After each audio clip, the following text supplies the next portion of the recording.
Boa noite a todos. Na sequência do nosso estudo sistematizado, hoje vivendo a nossa aula número 36. São 62 questões e hoje, um dia muito importante para todos nós, nós estamos terminando a parte, as 1019 perguntas do Livro dos Espíritos.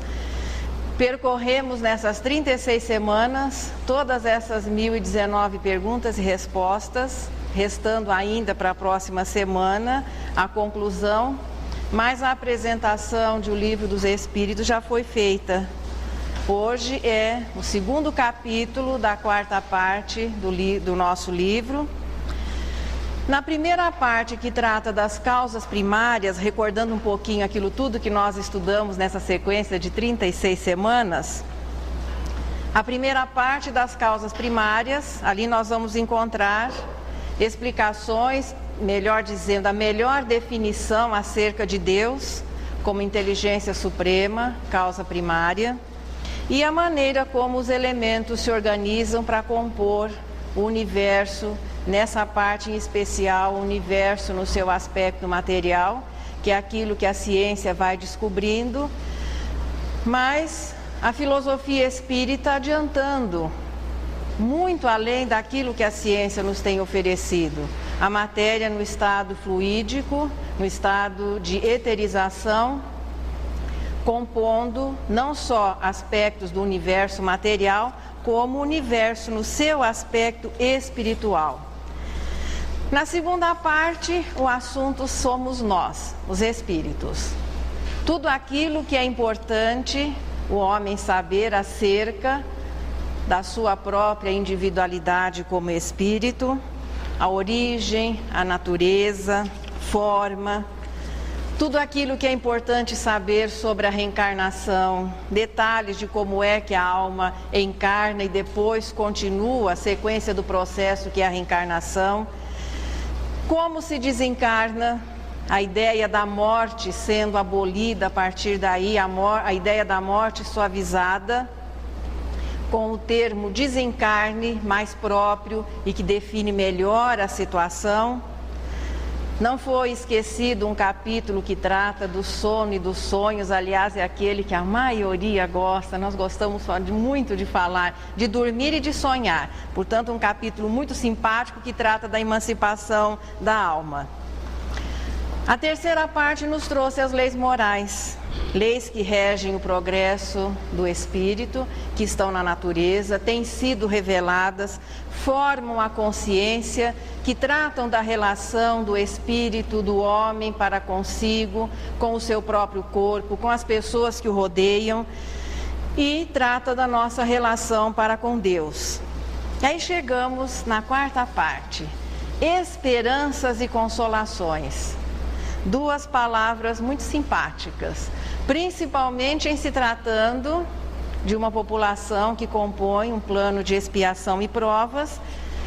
É o que todos nós temos buscado, e quando, veja, a ciência ou a filosofia não consegue nos oferecer a esperança e a consolação, resta a religião, e as pessoas têm buscado na religião a esperança para o futuro e a consolação para todos os problemas do presente.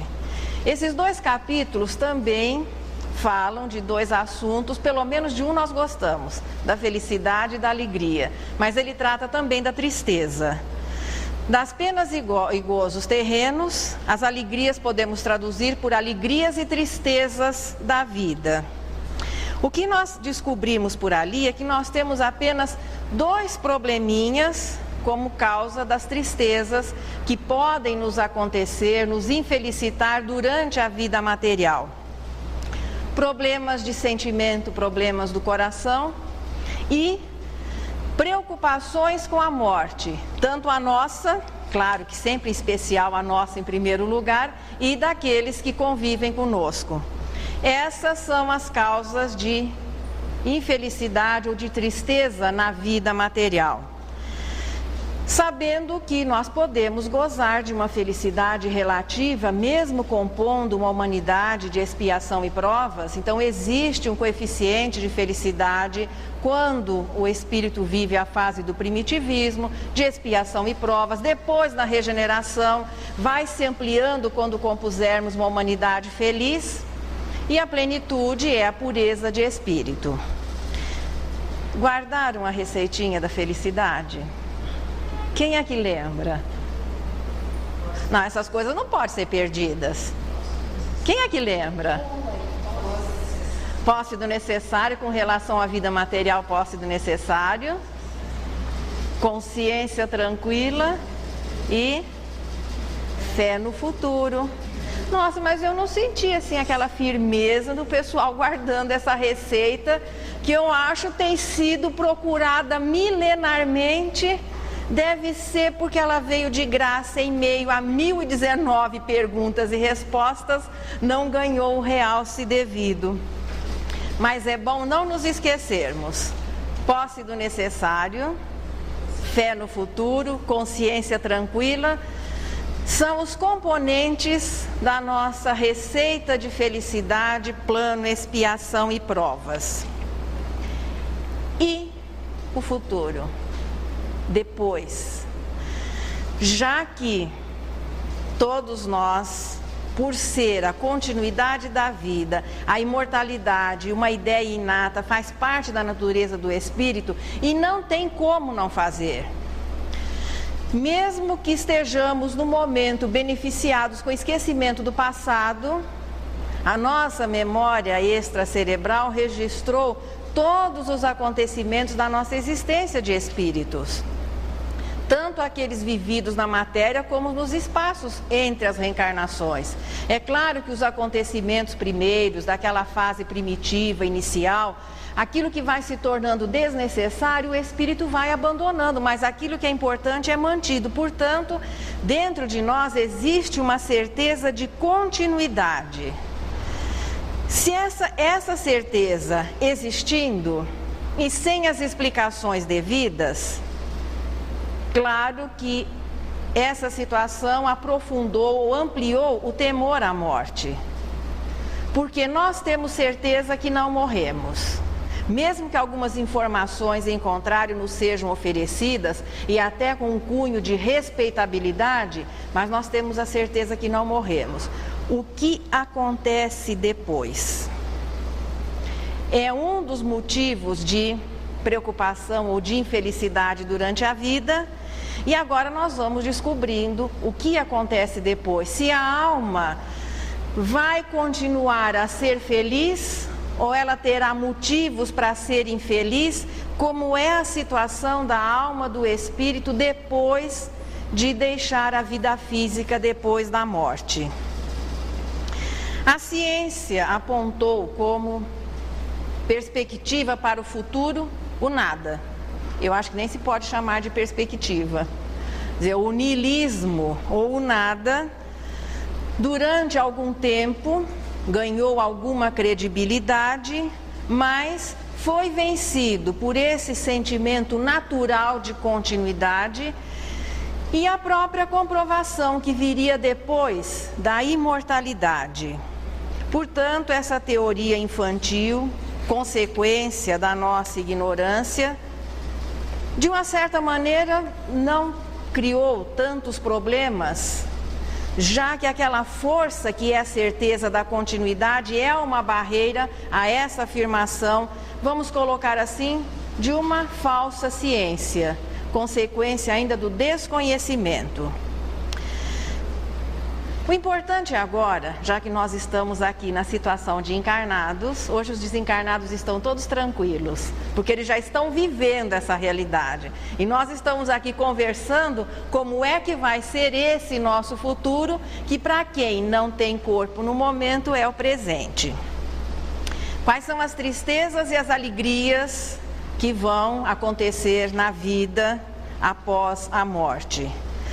As tristezas e alegrias do mundo espiritual, que o Espiritismo vem nos informando, devem ser previstas, melhor dizendo, pelo menos as alegrias devem ser preparadas enquanto nós temos corpo. O probleminha é que nós acabamos preparando ainda, pelo desconhecimento, pela nossa imprevidência, pela força que as imperfeições exercem, nós acabamos preparando muito de tristeza, quem sabe se agora o processo começa a se inverter.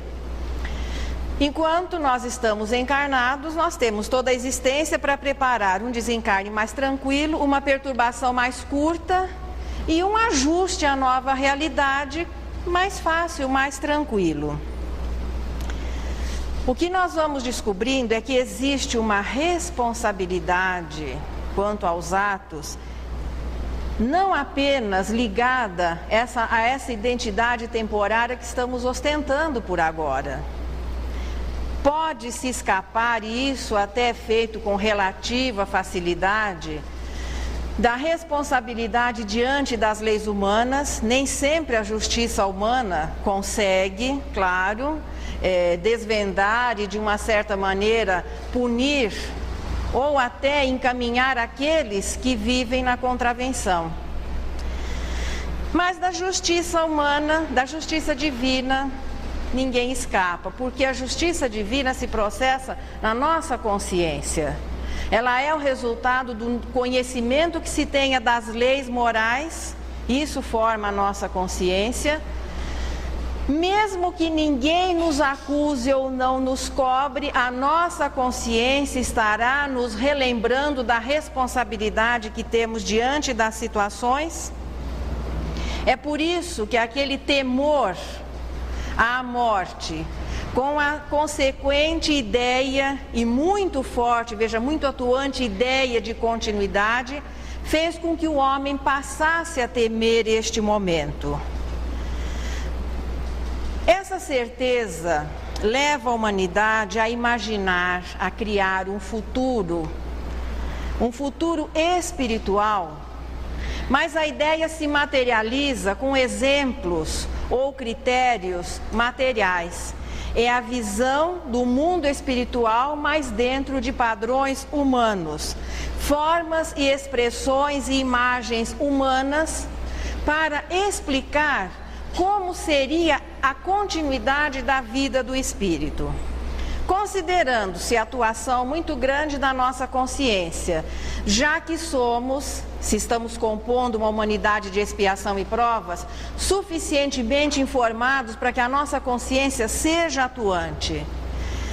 Daí nós vamos encontrar nas tradições de todas as filosofias religiosas anteriores ao cristianismo, anteriores ao espiritismo, a ideia de penas e de recompensas de acordo como se havia vivido a vida. A ideia de céu e de inferno. Nas tradições dos hindus, dos egípcios, dos gregos, romanos, os celtas, os povos nórdicos, no próprio judaísmo, nas religiões sequentes ao cristianismo, a certeza dessa continuidade, embora não muito bem explicada, não muito bem definida, o assumir da responsabilidade mediante o que se houvesse praticado por aqui. E sem que a reencarnação fosse um princípio popularizado, não que ela seja desconhecida da humanidade desde a antiguidade, muito pelo contrário, ela era conhecida, mas em grupos restritos. Tudo isso fez com que a ideia de recompensa fosse através do céu ou do paraíso, reservado àqueles que conseguissem, segundo a visão que nós temos aqui das religiões sequentes ao cristianismo, com exceção da doutrina espírita. O céu reservado àqueles que conseguissem, olha, uma façanha notável, em uma única existência, conseguir um desenvolvimento moral suficiente que o habilitasse a conviver com Deus, com os anjos, com os santos. Então nós tínhamos uma existência apenas para resolver o problema da nossa perfeição. Quem não conseguisse, e as circunstâncias teriam que ser extremamente favoráveis para que o indivíduo conseguisse viver o suficiente e viver bem esse viver bem no sentido assim, praticar o bem, para que ele pudesse habilitar-se à ida para o céu. Quem não conseguisse realizar essa proeza, o reverso da medalha, o sofrimento eterno penalizado no inferno, sem condições de uma nova avaliação, de uma revisão nesse processo. Então, aquele que não conseguisse ir para o céu estaria irremediavelmente condenado ao inferno, à penalidade eterna. Surge posteriormente a ideia do purgatório, que foi resultado de uma bula papal. Então, cria-se uma alternativa. Determinados pecados menos graves levariam o indivíduo ao inferno soft ou light, mais leve. Claro, o foguinho devia ser mais brando e com uma oportunidade de se sair de lá. A saída do purgatório não era tão difícil assim. Havendo arrependimento, mas ainda iríamos depender de que pessoas orassem por nós. A gratidão ainda não é uma característica do ser humano. Isso deu motivo que, ao invés de esperarmos que espontaneamente as pessoas orassem por nós, por que não ajeitar já as coisas, deixar as orações encomendadas, pagas, dar um jeitinho de garantir a nossa ida para o céu? Esse mecanismo deu motivo a uma cisão na própria Igreja Católica, porque a especulação, que ainda é um dos traços do caráter do ser humano, acabou se especulando também com as coisas divinas, levando à cisão da Igreja Católica no protestantismo. Mas essas perspectivas de céu ou inferno, eventualmente uma passagem pelo purgatório, mas dependendo-se dos outros, perspectivas nada atraentes para o cidadão terrestre comum, naturalmente imperfeito. Parece que nós estamos assim nos retratando um pouquinho nessas características. Naturalmente imperfeito, razoavelmente egoísta, tipicamente orgulhoso, interesseiramente apegado e por isso muito preocupado, mas pouco preparado. Não adianta temer a morte, preocupar-se com ela, mas não fazer nada para que esse momento fatal, que é fatal para quem está vivo, a única coisa fatal para o ser vivo é que ele vai morrer, é que ele vai desencarnar, para que esse momento seja menos doloroso e para que a recuperação seja mais tranquila. Preocupar-se com a continuidade, mas não fazer nada para que essa continuidade, até para os descrentes, se existir. Porque o melhor é ser bom. É aquele conceito, se de repente não existir nada, você foi bom. Mas se existir, é melhor que a gente tenha sido bom. E hoje nós sabemos com tranquilidade que desencarne é simples, é uma passagem, é uma transformação, que a vida continua e quanto melhor for o indivíduo, tanto melhor será essa continuidade. Qual é o futuro para o cidadão terrestre, prova e expiação? A ciência, na situação de negação, não existe porque ainda não se conseguiu provar, através da pesquisa dentro de critérios materiais, que a alma é uma realidade. A imortalidade é um sentimento inato e que leva a uma crença instintiva, portanto a continuidade é alguma coisa preocupante. A maioria das religiões, Deus agindo de uma maneira radical, cria uma alma para cada corpo. Certamente nessa criação há um quê de igualdade, todos são criados iguais e vão receber um corpo. O problema começa a se complicar a partir daí. A partir do momento que se recebe um corpo, as situações vão se tornando desiguais. Se o indivíduo desencarna muito cedo, não tem tempo de preparar a sua ida para o céu. Se ele nasce em um meio desfavorável, onde não lhe seja possível receber bons exemplos, ter uma boa educação, um apoio, pode ser que ele não consiga sobrepujar essa influência do meio e acabe se tornando mal. Nós estamos, analisando sob a ótica dessa ideia de uma única existência e dependendo dessa existência e das circunstâncias favoráveis para que a alma possa ir para o céu. Não é o conceito espírita.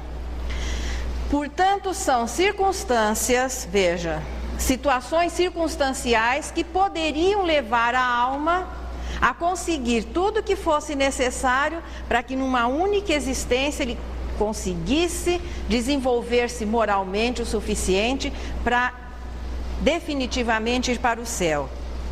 E além do mais, Deus, depois de criado o indivíduo e colocado em um corpo, ele não aceita reclamações e nem sugestões.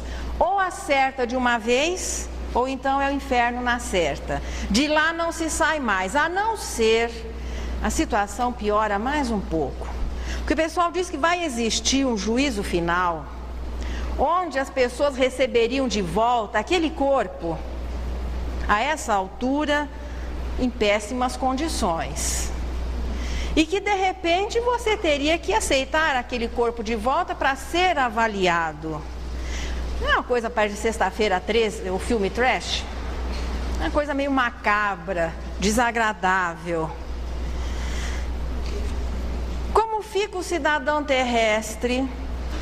Naturalmente despreparado, tipicamente orgulhoso, ainda com muitos traços de egoísmo, muito interessado nas coisas que para ele são reais, porque a matéria para o espírito imperfeito é algo assim concreto, sólido, real, muito apegado às coisas materiais e diante dessa situação de continuidade sem o corpo e um futuro incerto. Aflito, desesperado, atemorizado, fazendo dessa perspectiva um dos motivos de aflição quando está encarnado.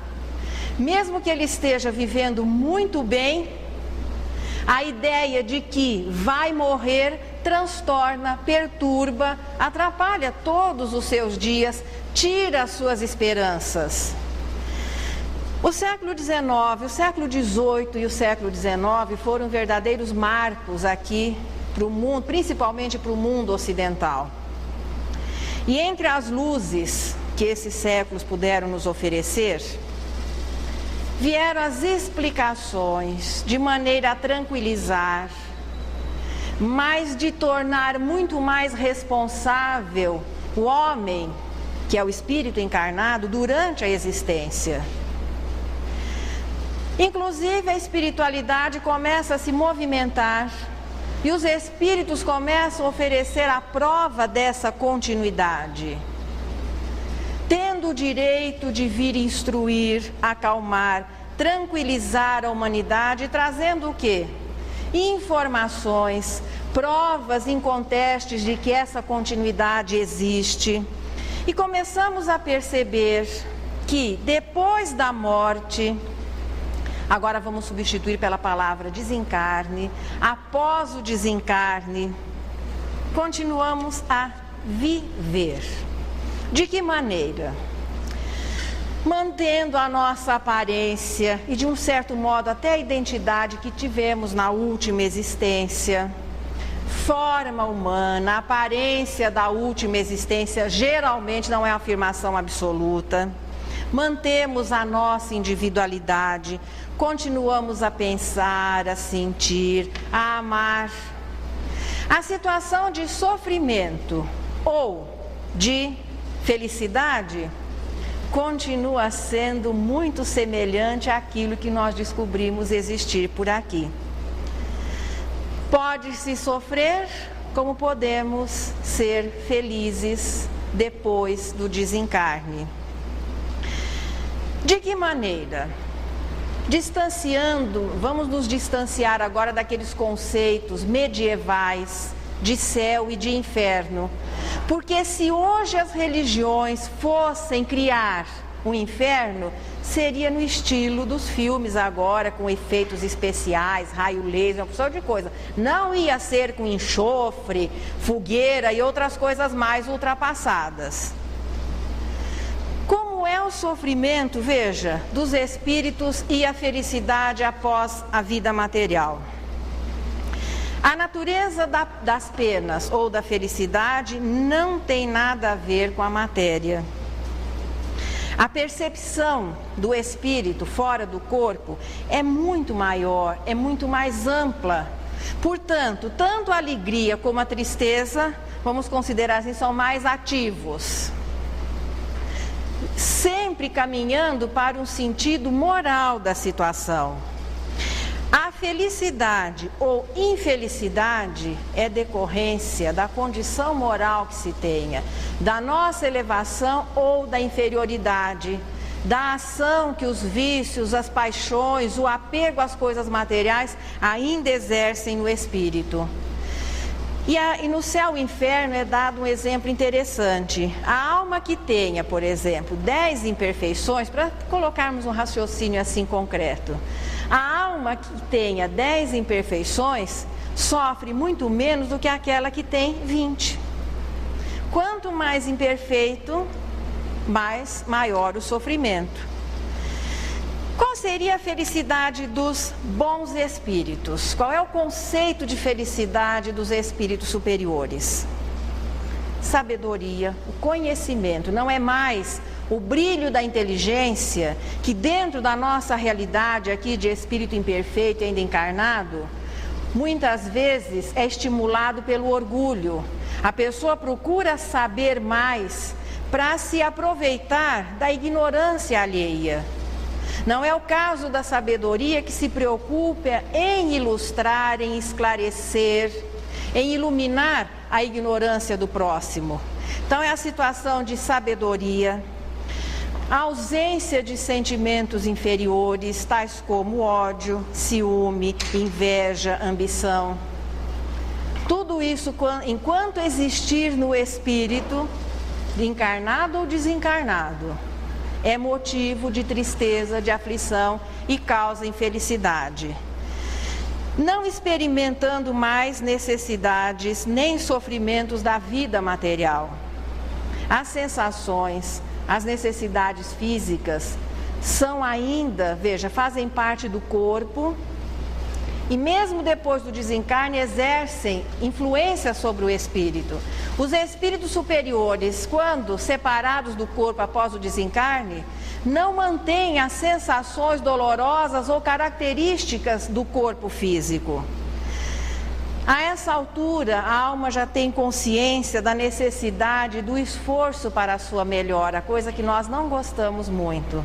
Nós gostaríamos muito de chegar ao céu até sem muito esforço, com tranquilidade.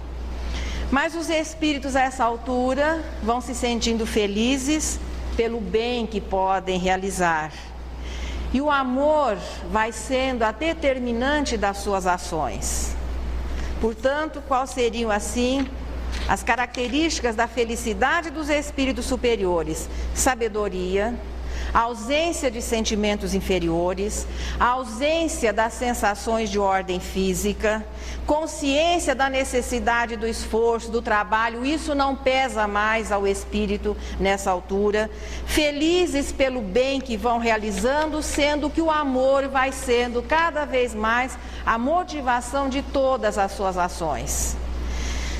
E qual é a situação ou a infelicidade do espírito na vida espiritual? Relativas à imperfeição que ainda exista. A influência que os sentimentos inferiores ainda exercem. Inveja pelo que não conseguiram alcançar. Pesar, raiva, ciúme, desespero, remorsos, ansiedade. A pressão que as sensações e as necessidades físicas, veja, são ainda ressonância das ligações com o corpo e que não podem ser satisfeitas de modo que o espírito se sinta assim pleno. Então, as sensações físicas ainda atuantes no espírito nunca chegam assim a um clima de satisfação. É quando muitas vezes o espírito acaba se envolvendo e vindo juntar-se aos encarnados para continuar vivendo as sensações que o corpo pode oferecer. A atuação de vícios, de paixões, tudo isso fazendo com que o espírito se sinta desajustado sem o corpo. E mesmo que ele se aproxime de alguém que tenha corpo, para poder se beneficiar dessas sensações, fica sempre faltando um pouquinho. Não é como se ele estivesse usando o corpo dele. Só que é aquele caso, reencarna-se e desencarna-se. Todo mundo vive um período no mundo espiritual. Período esse que pode ser vivido com maior ou menor felicidade. Uma coisa que nós fomos descobrindo através dos depoimentos dos espíritos, a partir do momento que esses depoimentos foram organizados, puderam ser estudados, é que a morte não muda a índole ou aquilo que a pessoa, os recursos que ela tenha. Ninguém que é ignorante ao desencarnar se torna sábio, ou aquele que era mau de repente vira anjo. Continuamos a ser exatamente o que somos, com um agravante, sem o corpo para atenuar, porque o corpo para o espírito imperfeito, ele favorece algumas coisas. Nós conseguimos esconder, pelo menos dos encarnados que convivem conosco, um pouco dos nossos pensamentos. Nós até nos enganamos um pouco, julgando que somos melhores do que realmente somos. O corpo nos oferece satisfações que acabam favorecendo, assim, ou permitindo um reajuste ao espírito, se ele souber aproveitar. Sem o corpo, é aquilo que se diz na gíria, cai-se na real. Nós vamos nos enxergar como realmente somos.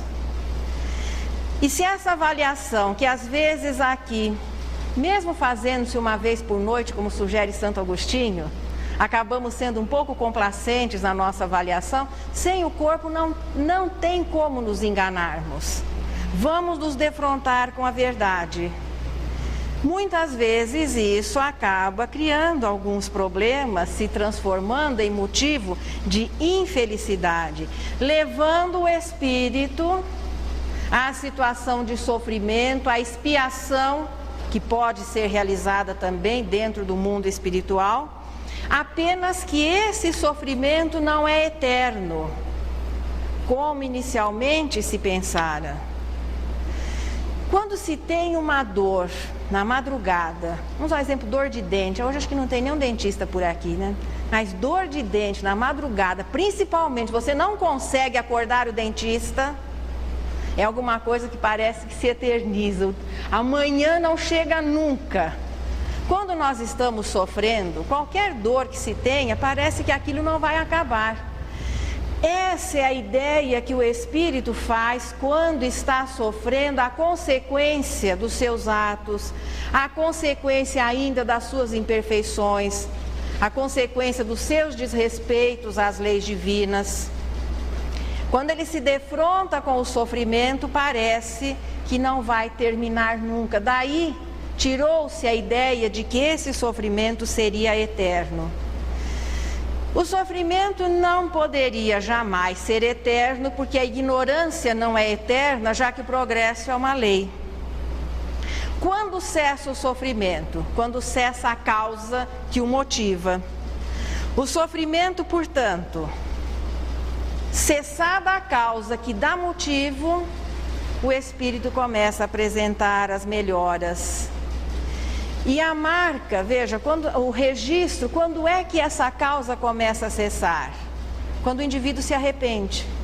O arrependimento é indício de elevação moral. A pessoa só se arrepende quando reconhece que errou. Quando o espírito reconhece que estava agindo, que estava pensando errado, em desacordo com as leis, surge o arrependimento e a partir daí a melhora começa a existir. As religiões colocam o arrependimento válido apenas antes do desencarne. Então, se o indivíduo se arrepende no último minuto, antes do último suspiro, ele tem oportunidade de ir para o céu. Se ele arrepender-se no minuto sequente à morte, ele já não poderia ir para o céu. Qual a diferença se a alma é imortal?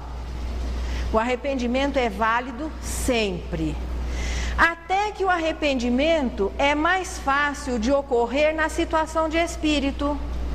Porque vendo as bobagens que se fez, tendo condições de uma avaliação melhor das situações, das nossas propostas anteriores, daquilo que foi planejado para essa existência, é mais fácil o arrependimento e Deus o aceita.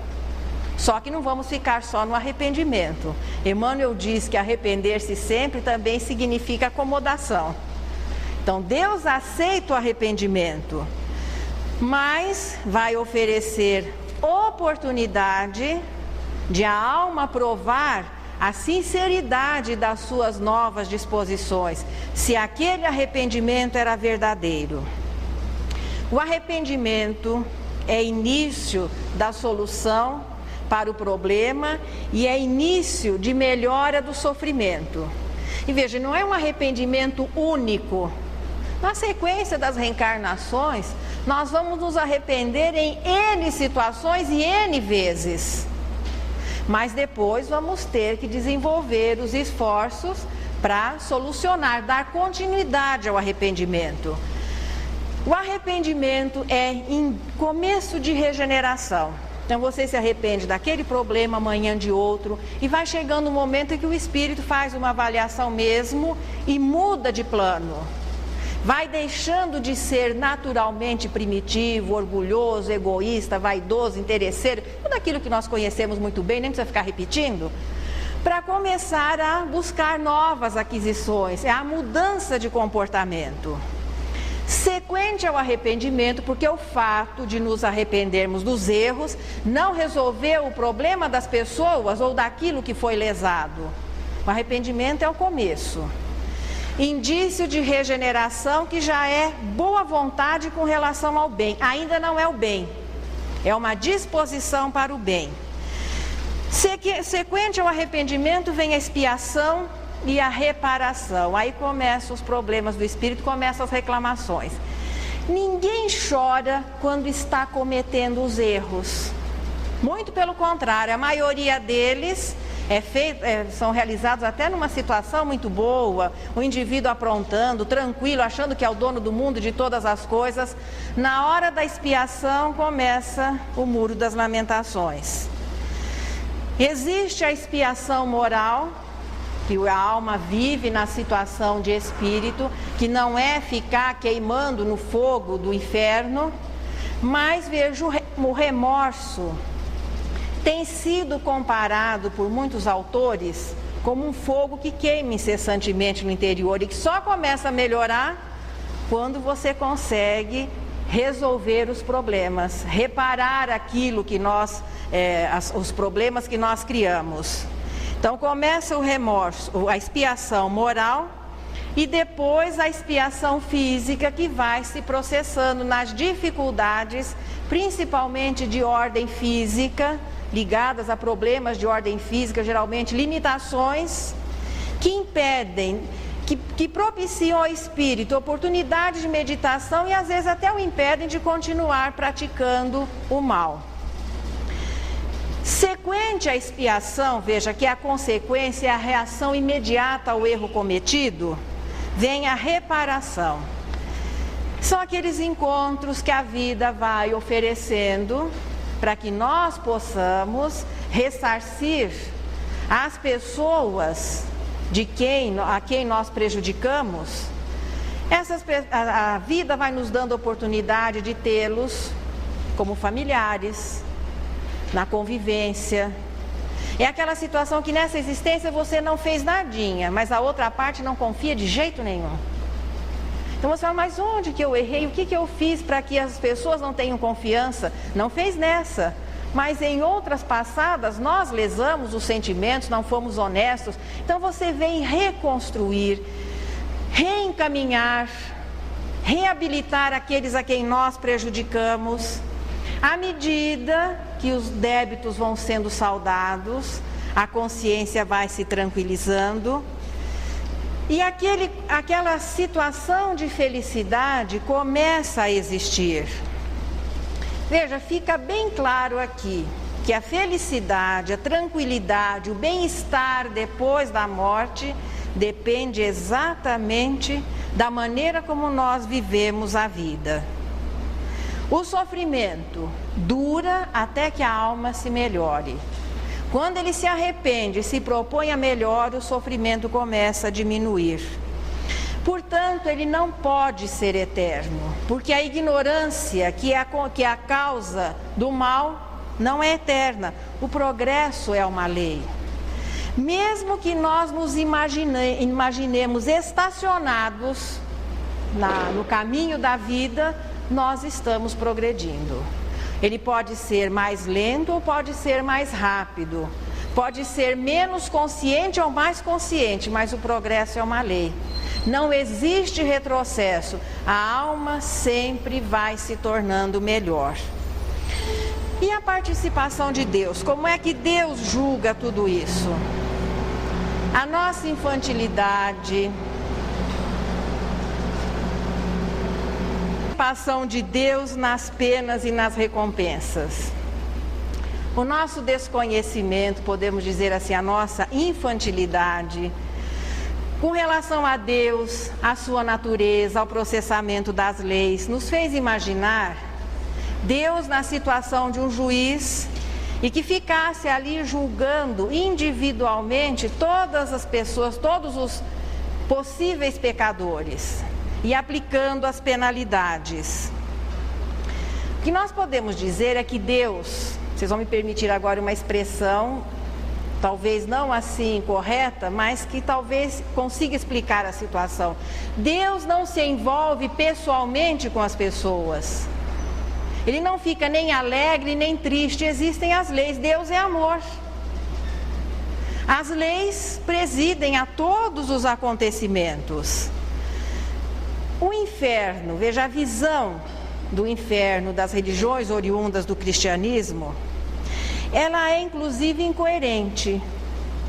Porque se Deus avalia individualmente cada um e aplica a pena, parece que é um esforço desnecessário. Porque independentemente da infração, vai todo mundo para o mesmo lugar, para o mesmo tacho, para o mesmo caldeirão. Não existe uma consideração ou uma graduação com relação às penas, a não ser aquelas que enviassem o indivíduo para o purgatório. O inferno das religiões anteriores, no caso, por exemplo, o inferno grego, que no céu e inferno nós vamos encontrar uma belíssima descrição. É um trabalho que é tirado da mitologia grega, a visita que Telêmaco, filho de Ulisses e Penélope, faz ao inferno, levado por Minerva. E ali era importante que aquele futuro rei tomasse consciência do que é a justiça. E ali ele encontra, aliás, um inferno muito democrático. Tanto os ricos como os pobres, os reis ou os plebeus, sofriam penalidades, mas de acordo com a infração. Então a punição era de acordo com a infração. Já no inferno, vindo do judaísmo e que incorporou-se ao cristianismo, imaginando-se que a avaliação fosse individual, mas a penalidade era coletiva. Veja, Deus não se envolve pessoalmente na aplicação das suas leis. Embora a resposta 963 seja muito assim carinhosa e aconchegante, Deus se ocupa com todos os seres que cria, por mais pequeninos eles sejam. O Espírito, veja, é a obra mais importante da criação divina, é o Espírito. Existem as leis. À medida que nós vamos, quando nós desrespeitamos, sofremos a consequência. Um exemplo bem simples. Não é Deus que autoriza que alguém tenha ressaca porque exagerou na bebida. Faz parte da natureza do corpo que todo o excesso corresponda a uma reação desagradável, dolorosa. e que pode até se transformar em uma doença se isso sequentemente for repetido. Então faz parte da natureza, o equilíbrio faz parte da natureza do corpo. O uso daquilo que é condizente com essa natureza já é determinado pelas leis e faz parte da sua organização. O desrespeito é punido com uma reação dolorosa, mas não é Deus que fica prescrevendo ressaca ou indigestão para todos aqueles que abusam. A toda contravenção das leis, no caso aqui as leis morais, é seguida uma reação que pode se estender às reencarnações posteriores. Dependendo da situação, dependendo da infração, uma reencarnação não é suficiente para que a alma resolva aquele problema. Portanto, lá no Evangelho, bem-aventurados os aflitos, nós vamos encontrar causas atuais e causas anteriores.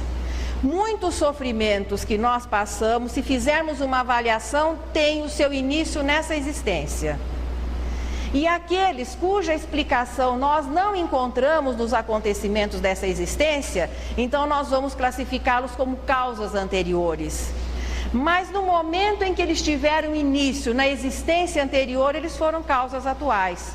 Só que a existência ou duas existências nem sempre são suficientes para resolver aquele problema e ele se prolonga. Por isso, hoje que nós estamos compreendendo melhor o mecanismo da vida, é que começaremos a perceber a sublimidade, a simplicidade dos ensinamentos de Jesus. A vigilância e a oração. Vigilância em bom português, entre outras coisas, é contar até 10. E não permitir que o nosso emocional, ainda descontrolado, que nós não conseguimos exercer um domínio sobre ele, seja determinante das nossas ações. De uma certa maneira, mesclar o racional ao emocional e hoje aquilo que nós já sabemos das leis divinas, para não nos comprometermos mais para o futuro e para que este retorno desta nossa reencarnação, porque a melhor de todas as nossas reencarnações é essa que nós estamos vivendo agora. O melhor dia de todas as nossas existências de espírito é esse que nós estamos vivendo agora. Porque daqui depende a construção do nosso futuro. Ao invés de temermos a morte, muitas pessoas não querem sequer conversar sobre o assunto, isso é atitude avestruz. Porque o fato de não conversar sobre determinado assunto não impede que aquela situação ocorra. Então é muito importante que se converse, que nos preparemos para esse retorno que é tranquilo. E que ele possa ser, de todas as nossas existências anteriores, o mais lúcido, o mais tranquilo, o menos perturbado e o menos envergonhado também. Porque se depois de tudo isso que nós estamos, principalmente o espírita, o privilegiado espírita brasileiro, se depois de tudo isso nós retornarmos, não muito diferente do que as existências anteriores, além de sofrimento, vai ser um sofrimento muito vergonhoso, triste, porque hoje nós temos todas as informações necessárias e suficientes para planejarmos um desencarne mais tranquilo. Resumindo, o sofrimento é inerente à imperfeição. Enquanto imperfeita a alma, vai conviver com ele. Toda imperfeição, portanto, tem como consequência o sofrimento. O homem pode libertar-se do sofrimento, libertando-se, e nós podemos acrescentar agora conscientemente, das imperfeições, que acabam sempre fazendo com que ele se volte para as coisas que não são verdadeiras, que não são reais, que não são importantes. E dessa maneira, mudando o seu comportamento, já vai assegurando uma existência mais tranquila, uma felicidade futura que tem que ser planejada desde este momento.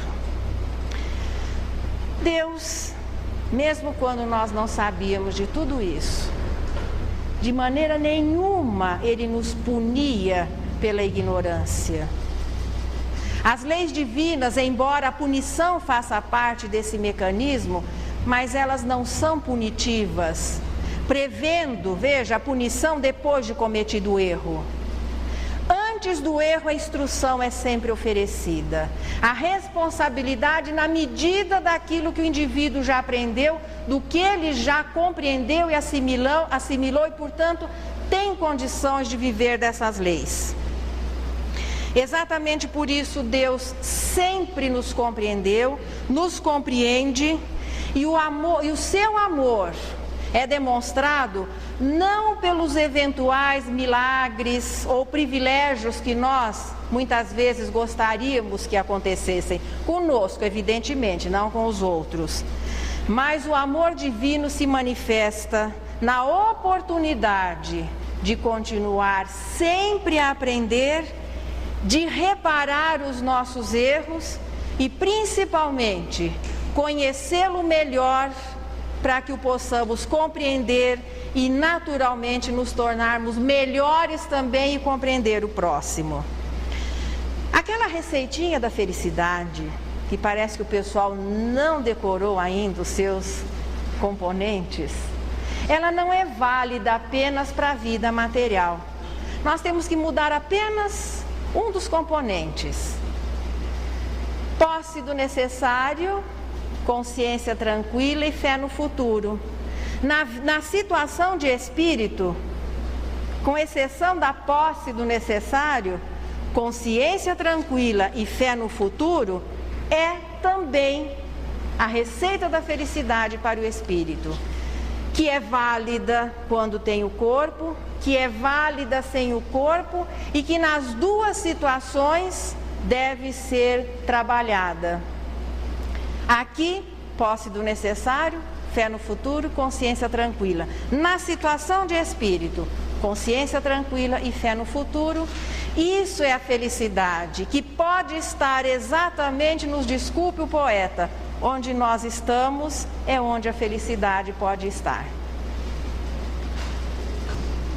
Agora o momento que todo mundo espera, né? A horinha que Maria Dolores fala diretamente conosco. E hoje nós trouxemos a lenda da rosa, para lembrar que muitas vezes o que parece sofrimento é só o preparo para uma alegria futura.